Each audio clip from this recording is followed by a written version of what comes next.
of applause for the President of the Republic of the Philippines, His Excellency Ferdinand R. Marcos Jr. Thank you. Please be seated. Please be seated. Thank you, Chairman Carlo Nograles, the Chairperson of the Civil Service Commission. My lagi kong sundo whenever I come through here is our good mayor, Mayor Imelda Calixto Rubiano, the Executive Director, Maria Marcy Cusare Ballesteros, the President of the Development Academy of the Philippines, Attorney Engelbert Cardonan, the Undersecretary Menrado Pangulayan, Ms. Milan Havellano, Chairperson of the Organization Development Practitioners Network, Deputy Executive Director Eric Jan Macapagal, fellow workers in government, ladies and gentlemen, good afternoon. I am delighted to be with all of you today as we celebrate the 49th founding anniversary of the Career Executive Service Board and launch this year's Career Executive Service Lifelong Learning for Leadership Congress.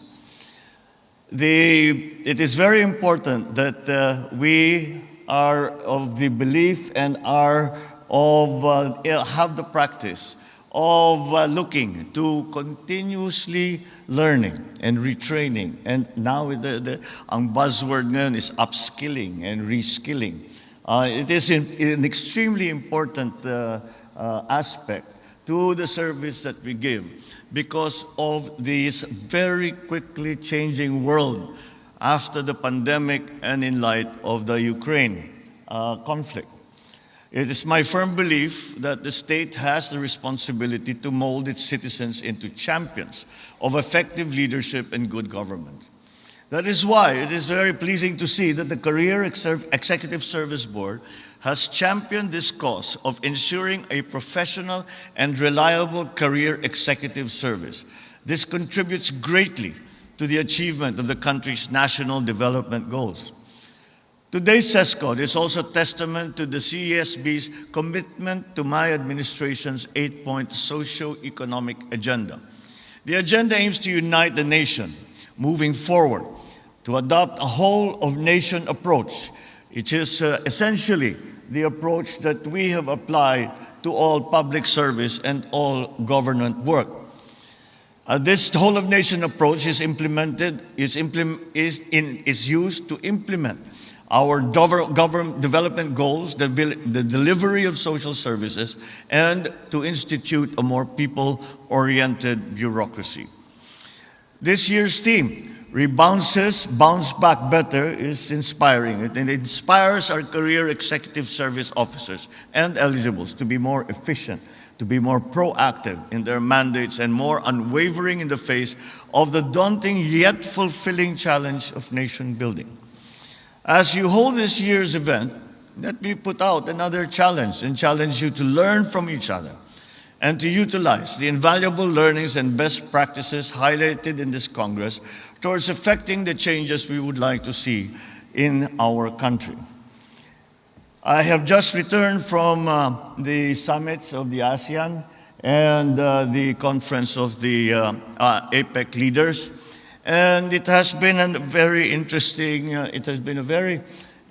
experience in that, for one thing, that the leaders seem to agree on what the problems are and the directions that we should take moving forward. But the common consensus amongst all of us is that we have to think very, very hard about what the new economy will look like, what government will look like in response to that new economy. What are the services in government that will become easier, which will become harder? And which areas of development are going to become less important, and which sectors of the economy are going to become more important? And for us in government, we must adjust accordingly. One of the centerpieces of my economic plan is to encourage the interaction and the partnership between public sector and the private sector. And to do that properly, we in the bureaucracy must be able to handle the new ways of doing business. We have to be able to, we have to know the different ways that now other countries are doing business, that other governments are doing business, so that number one, we will be coordinated with them, but secondly, so that we will be well positioned for our people to take advantage of these new, of the new economy, the new opportunities, the new possible investments in human capital.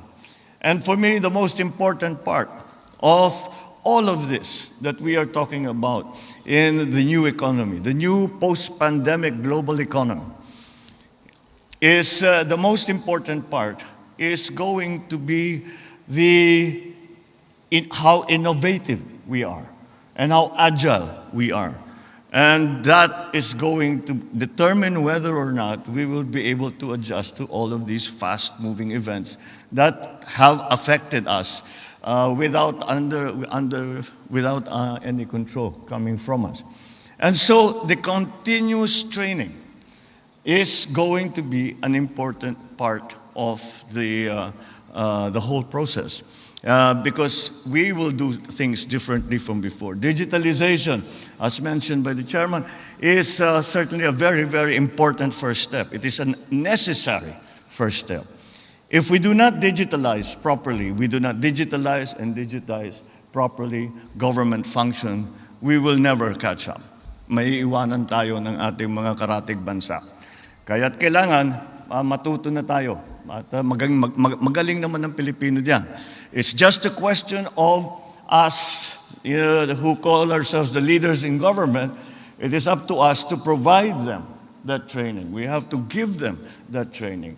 And we have to have the capability for training all our people so that the work that we do is more efficient and is more responsive to the actual situation that is being faced by the bureaucracy and by the citizens.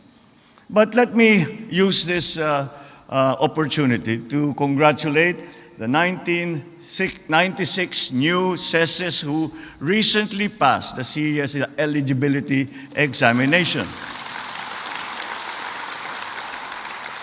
You will now join the country's prestigious pool of career executive service officials and candidates who will be integral to the realization of our goal to have an agile and responsive bureaucracy. All of you have my trust and my confidence. I therefore hope that you will join me in reinventing this bureaucracy. Let us reinvent ourselves and reinvent the bureaucracy. Let me also reiterate that for this administration, the welfare of our people and the improvement of their lives are of utmost importance, and that's as it should be. But as we take the daunting task that is ahead of us, I ask you to actively take part in pursuing this administration's 8-point socio-economic agenda, policies that promote social justice, ensure food security, accelerate progress, protect our environment, and address climate change. Remember that we are here not for our own gain. We are here to bring forth a government that provides for the needs of the people. Most importantly, let us be vigilant against temptation and corruption and other acts that diminish the public trust. I am optimistic our CESOs and CESs, together with their colleagues, will lead by example and inspire our fellow civil servants to be dedicated, able, fearless, and honest in serving our people. Moving forward, I ask all of you to remain united in strengthening the institutional capacity. I know I'm being repetitive about this, but it is really central to our success. The institutional capacity, the development of human capital, the retraining, the upskilling, the reskilling, all of these things need to be done. We have a brave new world that we have to face. and we have to be brave in facing it. So we improve the institutional capacity of the CSB as we pursue much needed reforms and continue to implement the effective programs that we have begun. I assure you of this administration's strong commitment to enhancing all the advantages that we can to our civil servants, such as social working conditions, social growth, professional advancement of all our career executive officials. I'm also aware of the issues affecting the CESB, starting with Memorandum Circular number 3.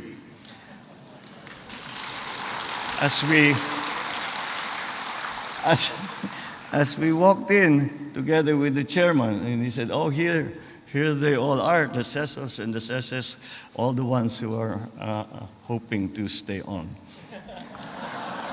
Well, let me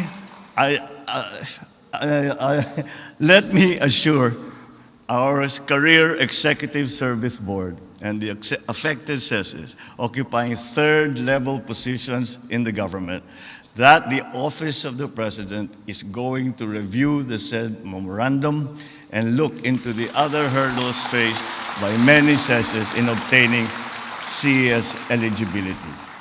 Let's work together. This is the kind of thing that we need. I, as leader, as president, I cannot do my work without all of you. And that's why you